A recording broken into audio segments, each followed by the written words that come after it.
তো স্কিলস এর ক্ষেত্রে অলরেডি হচ্ছে কি স্কিলস ডেভেলপ করতে হবে, কি কি স্কিলস থাকতে হবে এটা আমি বলে দিয়েছি। তো at the time of your application you need to show that যে তোমার এই স্কিল গুলো আছে, তোমার এই স্কিল গুলোর প্রজেক্ট আছে। বাট প্রবলেমটা হচ্ছে তুমি তোমার সিভিতে যতই বলো যে আমার এই স্কিল আছে বা আমি এই কাজটা করতে পারি, আমি এই বিষয়ে এই সিমুলেশনের নলেজ আছে এবং এসওপি তে হয়তো ওগুলো রিফ্লেকশন দিচ্ছ, বাট এটা তো আসলে তোমাকে ভেরিফাই করে দেয় না। So how to collaborate this to do so, তোমার যেটা করতে হবে সেটা হচ্ছে দুইটা ওয়েতে এটা করতে পারো যে তুমি আসলে স্কিলফুল। একটা ওয়ে হচ্ছে তুমি তোমার যে প্রজেক্ট গুলো করেছো ওই প্রজেক্ট গুলো নিয়ে একটা পোর্টফোলিও করো। ওই পোর্টফোলিওটা তোমার সিভিতে মেনশন করো। ওইটা হচ্ছে যে অ্যাডমিশন কমিটিতে থাকবে বা আমাদের যে প্রফেসররা থাকবে তারা হচ্ছে ওইটা দেখে বুঝতে পারবে যে হ্যাঁ ছেলেটা স্টুডেন্টটা পারে কিছু। বাট এটা হচ্ছে একটা একটা প্রসেস বা একটা ওয়ে, বাট এটা অত বেশি ইম্প্যাক্টফুল না। কারণ হচ্ছে পোর্টফোলিও অনেকেই হচ্ছে হাবিজাবি তৈরি করে ফেলতে পারে। বেশি ইম্প্যাক্টফুল ওয়ে হচ্ছে তুমি যদি তোমার ওই প্রজেক্টটাকে একটা পিয়ার রিভিউড জার্নালে পাবলিশ করতে পারো। অর্থাৎ থার্ড যে জিনিসটা রিসার্চ আমি লিখে রেখেছি, তুমি যদি হচ্ছে পাবলিকেশন করতে পারো। তো স্কিলস গুলোকে ভেরিফাই করার one of the most effective way হচ্ছে ওইটাকে একটা রিসার্চ পেপারে কনভার্ট করে। ওই রিসার্চ পেপারটা অবশ্যই একটা ভালো জার্নালে পাবলিশ হতে হবে, Q1 বা Q2।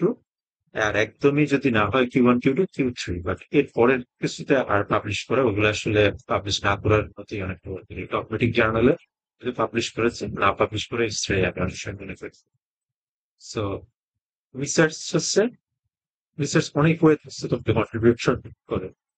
একটা ওয়ে হচ্ছে আমার স্কিল শো। তুমি ওপেন হাউসের কাজ করো, তুমি সারাক্ষণ চিল্লাপাল্লা করলে কেউ এটা মাথায় নেবে।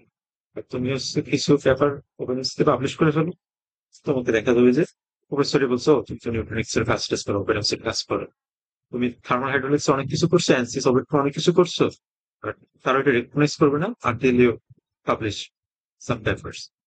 সিমিলার থিংস মেশিন লার্নিং এর ক্ষেত্রে তুমি যদি কিছু পেপার পাবলিশ করে ফেলতে পারো তাহলে হচ্ছে এটা হচ্ছে অনেক easier way to recognise your contribution and your skills. তো রিসার্চ হচ্ছে আমাদেরকে অনেক ওয়েতে হেল্প করে। রিসার্চ বলতে আমি বুঝছি পাবলিকেশন, যে আমাদের থাকে ভালো জার্নাল। একটা হচ্ছে এটা শো করে যে ক্যান্ডিডেটের, স্টুডেন্টের হচ্ছে আমার স্কিলস আছে। সে আরো যেসব সফটওয়্যার আছে, মেশিন লার্নিং যা কিছু আছে তার হচ্ছে একটা স্কিলস আছে।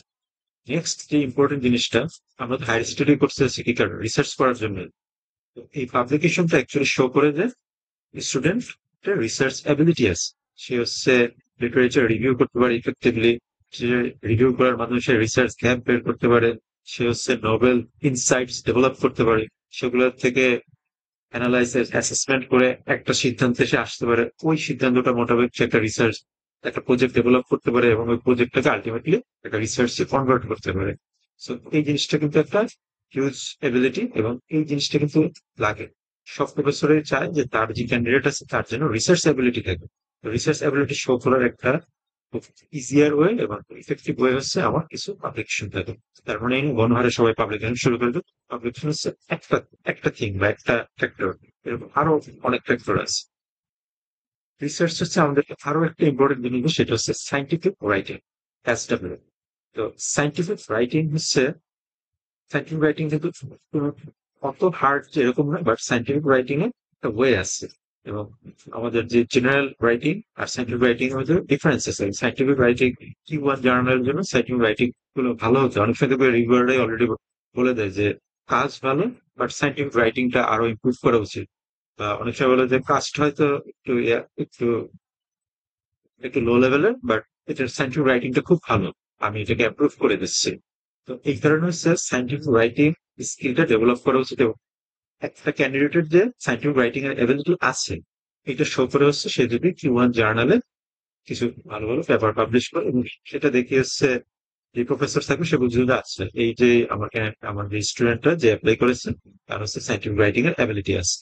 এই কারণে হচ্ছে সাইন্টিফিক রাইটিং এর যে স্কিলটা এটা কিন্তু একটা ইম্পর্টেন্ট। এবং অনেক সময় এরকম হয় জাস্ট হচ্ছে প্রফেসর স্টুডেন্ট খুঁজে তার ল্যাবের জন্য, স্পেশালি যেগুলো হচ্ছে লার্জ ল্যাব, অনেক 20-15 জন ছাত্রের ল্যাব যেগুলো, সেগুলো হচ্ছে অনেক সময় খুঁজে যায় জাস্ট হচ্ছে এমন কোনো ক্যান্ডিডেটকে নাও যে হচ্ছে স্কিল মোটামুটি লেভেলের আছে, বাট তার সাইন্টিফিক রাইটিং ভালো। সে হচ্ছে 1-2 ইয়ার সার্ভ করবে হচ্ছে তার সাইন্টিফিক রাইটিং এর level। এই কারণে হচ্ছে সাইন্টিফিক রাইটিং এর অ্যাবিলিটি থাকাটা খুব ইম্পর্টেন্ট একটা জিনিস। কারণ পিএইচডি করার সময় অনেক পেপার পাবলিশ হবে, এবং তোমার ল্যাবের অনেকের পেপারের কাজ হচ্ছে তোমার, অনেকের রাইটিং হচ্ছে তোমার করতে হবে, যারা হচ্ছে একটু সিনিয়র হয়তো জুনিয়র। ওই ক্ষেত্রে হচ্ছে সাইন্টিফিক রাইটিংটা খুব হেল্পফুল, এবং সবাই হচ্ছে এই এই স্কিলটা দেখতে চাই তোমার ভিতরে।